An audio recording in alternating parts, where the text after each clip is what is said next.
Hi, everybody. My name's Keith Hockton. I'm International Living's Malaysia Correspondent, and I've been living here now for just over 10 years. 11 years. Yeah, 11 years. Um, what's lockdown like in Malaysia? Well, we've been in lockdown now for just over 6 weeks. And by the looks of things, we're going to be in lockdown for another 4 weeks.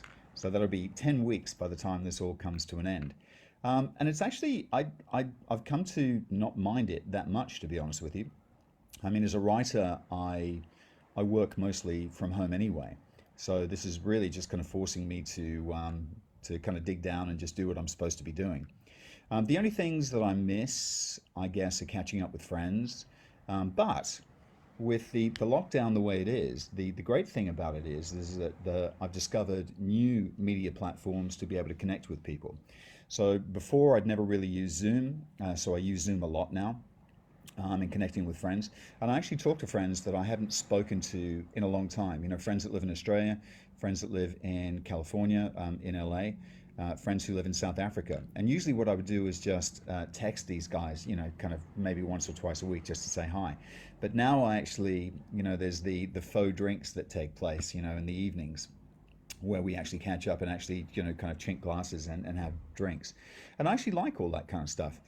So much so that I was actually thinking yesterday, you know, when everything does finally return to normal, and of course it will, um, am I really going to want to go out as much as I did? And I think that might be a bit of a game changer. So maybe I won't. I have a feeling I won't, but that's just the way I'm feeling now because I don't mind the solitude and the just catching up virtually. It's kind of fun. So what's like here? Well, we're fortunate that Malaysia kind of cracked down on COVID-19 very quickly. So there was an immediate lockdown that went into place, and immediate to the extent that we weren't even allowed to walk the dogs or go jogging or any of that kind of stuff. It was literally just a case of you can go to the shops, and if you go to the shops, you can only drive a maximum of 10 kilometers to your particular shop, and there was only allowed to be one person in the car. So, and that's still in place now. There's still only one person allowed in the car, and only one person that's allowed to go shopping from the family. We're not allowed to go for walks on the streets, just for leisure walks. You can't do that.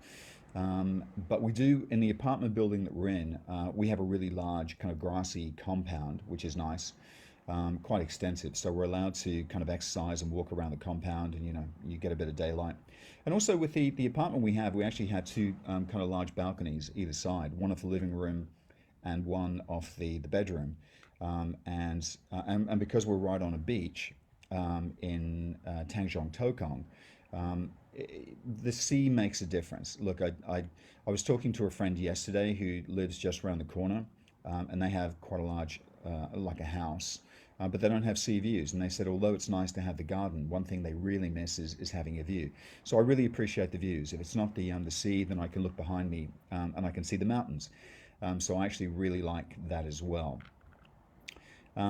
So that's really what we're into now. As I said, I think we have another 4 weeks of it left. Although they say that you know, we've only got another 2 weeks. I think they will extend it, and I'm already kind of geared up for that extension. I think most of us are geared up for that extension. So it's actually not so bad.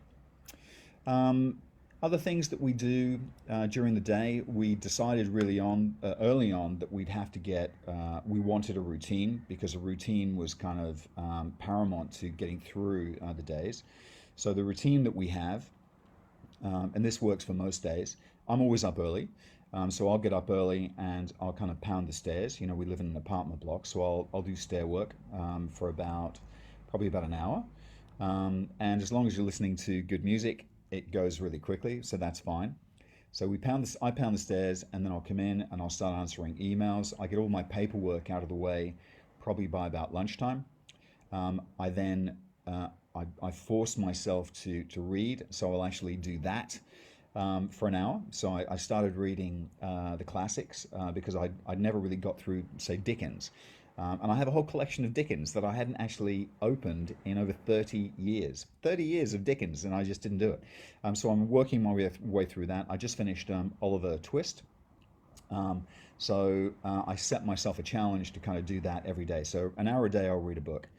Um, Once I've done that, then it's back into do more paperwork, more writing, and I focus on that for a couple of hours. And then I'll go back out and I'll either do a jigsaw puzzle for another hour or so. And it's all, it's all very cathartic and it's all very relaxing. But the days go really quickly, and I love that about it. I'll sit there, and suddenly it'll be 5 o'clock in the afternoon, and I won't know it. The funniest thing, though, and this is what really gets me, is that one day last week I was actually sitting there. I was sitting here actually, just kind of working away, and I actually didn't know what day it was. I literally sat there without looking at the calendar. I was trying to figure out what day it was, and I kind of, for whatever reason, I figured out it was Tuesday. And I sat there and I'm thinking, well, why do I think it's Tuesday? So I went through that whole process of why I thought it was Tuesday. And then I looked at the calendar and it was actually Friday.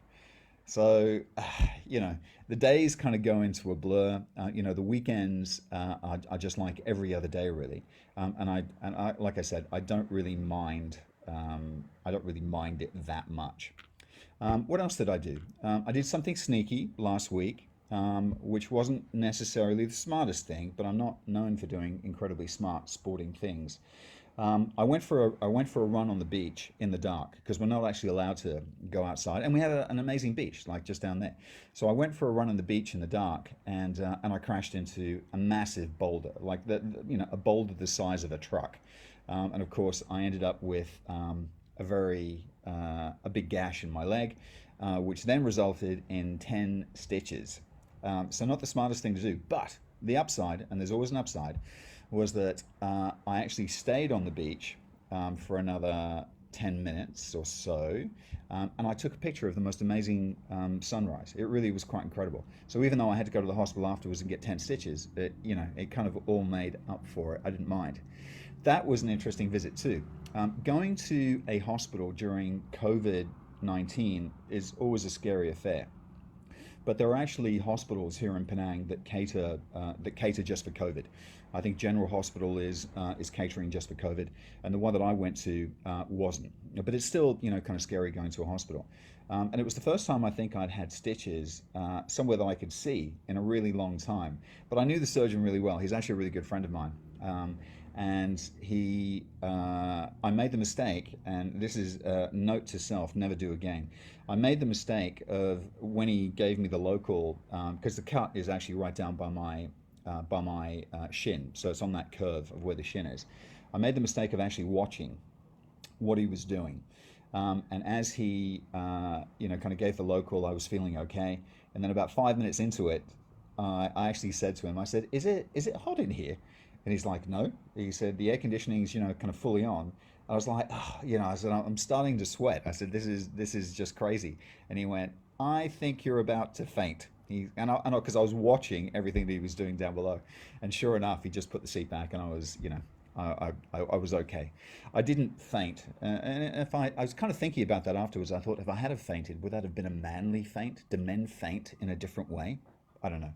Anyway, it didn't happen. But that was a little fun thing that happened last week. So there's always different things to kind of brighten us up.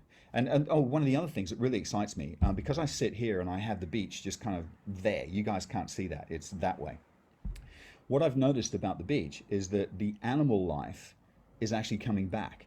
So during the week, I've seen 5 sea otters, a family of sea otters, kind of swimming past. So, and definitely a family. There were definitely 2 adults and 3 babies, and that was really kind of cool. So I've seen those guys a couple of times now, and then water monitor lizards. These things are big. If you think of Komodo dragons, these things look like that, and they're not that different in size.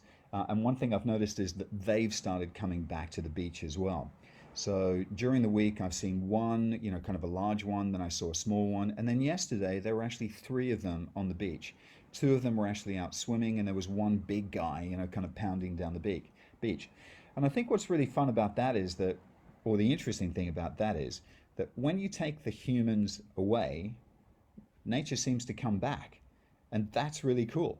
So the wildlife has all started to kind of percolate and come back to the surface and come back around me, which is really nice.